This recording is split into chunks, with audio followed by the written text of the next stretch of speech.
Apprendre à se photoprotéger pour les patients atteints d'albinisme et de xéroderma pigmentosum.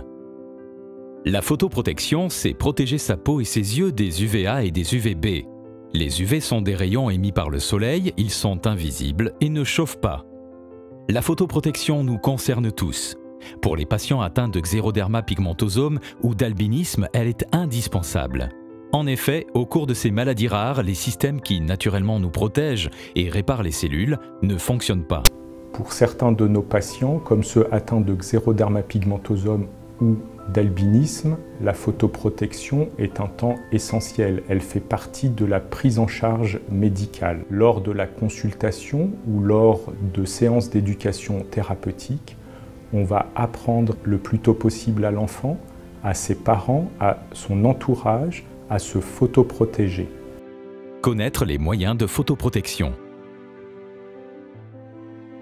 Nous devrions tous savoir nous photoprotéger. Cette photoprotection va associer photoprotection topique, c'est-à-dire application du produit de protection solaire, photoprotection vestimentaire, des vêtements suffisamment longs, suffisamment couvrants, et photoprotection horaire, c'est-à-dire de ne pas s'exposer au moment où les rayons ultraviolets sont les plus forts. Les moyens de photoprotection. Pour les patients atteints d'albinisme et de xéroderma pigmentosum, la photoprotection est maximale. Elle comprendra plusieurs des moyens suivants. Le masque pour les patients atteints de xéroderma pigmentosum, le produit de protection solaire indice 50+, les lunettes de soleil conseillées par son ophtalmologue, les gants, les vêtements longs et épais, un chapeau à bord large ou une casquette couvrant la nuque. Adapter sa photoprotection à ses activités quotidiennes.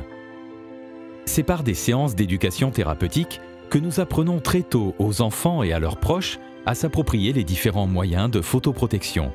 Chaque enfant apprend à les adapter à la météo et à la nature de ses activités au moment de la journée où elles se déroulent. Le mauvais temps, le temps couvert, nuageux ou les basses températures imposent de se photoprotéger de la même façon que quand il fait beau. En France, on devrait tous faire attention au soleil à partir du mois de mars puisque l'indice UV est mesuré à 3. Les UVB et la peau permettent la fabrication d'environ 60% des apports journaliers en vitamine D qui est essentiel pour les os. Chez ces patients, on surveillera le dosage de vitamine D et afin d'éviter les carences, on proposera de leur apporter une supplémentation orale. Bien choisir sa protection solaire. Lors de la consultation, l'ophtalmologue adaptera la photoprotection oculaire. Le produit de protection solaire ou écran solaire est un moyen de photoprotection au quotidien. Il est important de savoir le choisir. On applique l'écran solaire sur toutes les zones exposées directement aux UV, comme souvent le visage, le cou, les bras, les mains, les chevilles. Pour être protégé, l'écran est idéalement appliqué 30 minutes avant de sortir.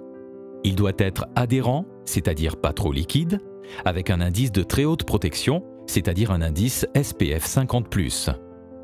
Il doit protéger des UVA comme des UVB et ne doit pas être périmé. Il existe une date de péremption avant ouverture et une date de péremption après ouverture. Cette date est souvent indiquée en mois après ouverture, par exemple 12M pour un écran expirant 12 mois après ouverture.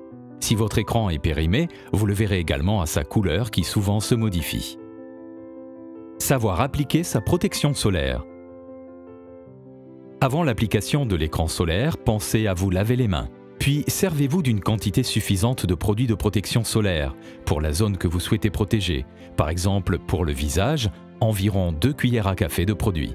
Étalez la crème sur vos paumes, puis appliquez-la avec toute votre paume sur votre visage, en commençant par les joues, sans masser ni faire pénétrer. Continuez de la même façon avec le front et le menton. N'oubliez pas l'arête du nez, les paupières, la région située au-dessus des lèvres et sous le nez. Pour les lèvres, un stick ou la crème sont également efficaces. Pensez aux oreilles en insistant sur l'arrière de l'oreille. N'oubliez pas le cou, la nuque, puis terminez par vos mains, paumes et dos. Ainsi, pour bien nous photoprotéger, n'oublions pas de Choisir et adapter les moyens de photoprotection, nous adapter à la météo et penser à la vitamine D. Choisir et appliquer correctement les écrans solaires. Pour plus d'informations sur la photoprotection dans l'albinisme et le xéroderma pigmentosum, n'hésitez pas à contacter la filière maladies rares en dermatologie, www.fimarad.org. Elle vous orientera vers l'un des centres de référence qui travaillent en réseau avec des centres de compétences sur l'ensemble du territoire. Des associations de patients, Génespoir pour l'albinisme et les Enfants de la Lune pour le xéroderma pigmentosum pourront vous aider, vous soutenir dans le quotidien de cette maladie.